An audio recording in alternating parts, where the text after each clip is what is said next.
اور ایک خوبصورت طوطے کی ہے جو محبت، خلوص اور وفا کا پیغام دیتی ہے۔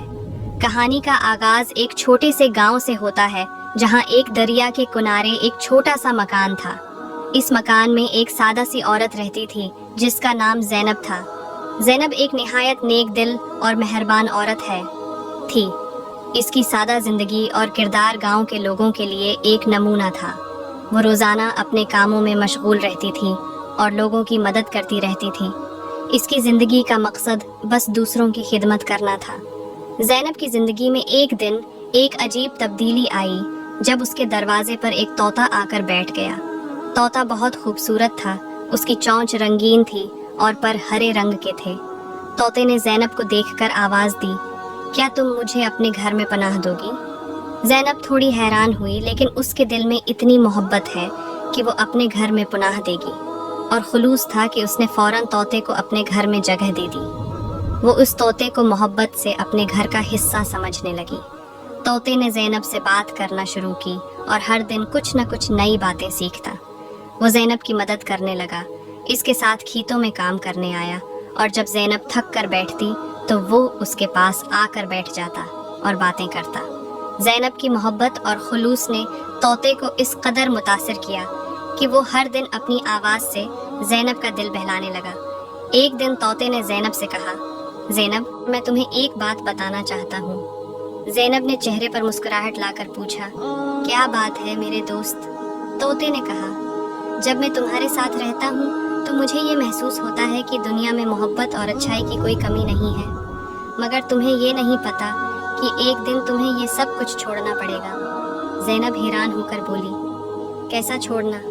طوطے نے پھر کہا، دنیا میں سب کچھ عارضی ہے، یہاں تک کہ یہ تعلق بھی۔ تمہیں اس دنیا میں جو کچھ بھی ملتا ہے وہ صرف عارضی ہے، مگر تمہارا نیک عمل، تمہاری محبت اور تمہارے دل کی صفائی، یہ سب ہمیشہ تمہارے ساتھ رہیں گے۔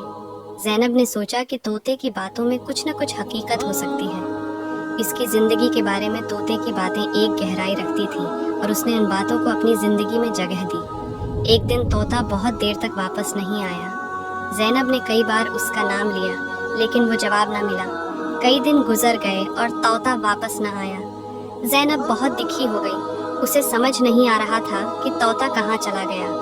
وہ ہمیشہ اس کے ساتھ رہتا تھا، اور اب اس کی غیر موجودگی نے اس کی زندگی کو ملال میں مبتلا کر دیا تھا۔ زینب نے گاؤں کے لوگوں سے پوچھا، لیکن کسی نے بھی طوطے کے بارے میں کچھ نہیں بتایا۔ وہ مسلسل طوطے کا انتظار کرتی رہی اور اس کے لیے دعا کرتی رہی۔ کئی دنوں بعد ایک دن جب زینب اپنے کھیتوں میں کام کر رہی تھی تو اچانک ایک پرندہ اس کے پاس آیا۔ یہ وہی طوطا تھا۔ طوطے نے آ کر زینب کے سامنے ایک کاغذ رکھا اور پھر اڑ گیا۔ زینب نے وہ کاغذ کھولا اور پڑھا تو اس میں لکھا تھا، زینب، میری جدائی کا وقت آ گیا ہے، مگر میری روح تمہارے ساتھ ہمیشہ رہے گی۔ تمہاری محبت اور نیک عمل ہمیشہ تمہیں سکون دے گا، اور تمہارے دل میں جو خلوص ہے وہ تمہیں ہمیشہ رہنمائی فراہم کرے گا۔ میری دعائیں ہمیشہ تمہارے ساتھ ہیں۔ زینب نے وہ پیغام پڑھ کر اپنی آنکھوں میں آنسو بھر لیے، لیکن اس کے دل میں ایک سکون تھا۔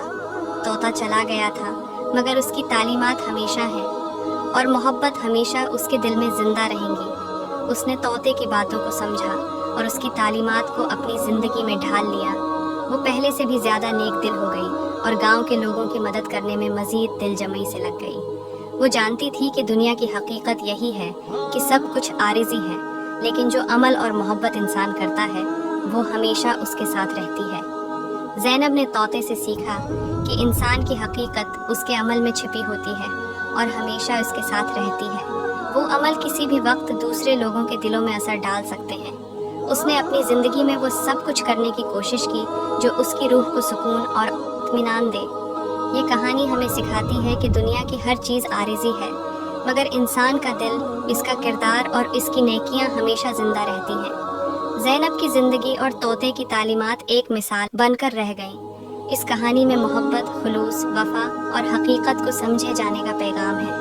طوطے کی جدائی کے باوجود زینب نے اپنی زندگی میں اس کی تعلیمات کو اپنانا شروع کیا، اور وہ ہمیشہ کے لیے ایک بہتر انسان بن گئی۔